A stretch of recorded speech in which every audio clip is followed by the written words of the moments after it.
అనేక భుజములు గల నీ విశ్వరూపమును ఉపసంహరించి కిరీటము గదా చక్రము ధరించిన నీ సహజ సుందరమైన స్వరూపమును దర్శింపగోరుచున్నాను కృష్ణ.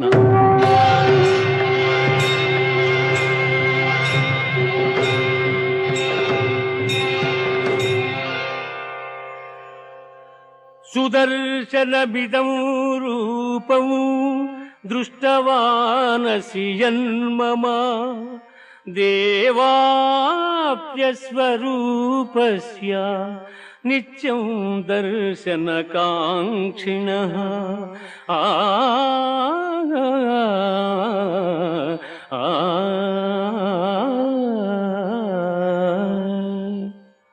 అర్జున, నీవు దర్శించిన ఈ నా స్వరూపమును ఎవ్వరునూ చూడజాలరు. ఈ విశ్వరూపమును దర్శింప దేవతలందరూ సదా కోరుచుందురు.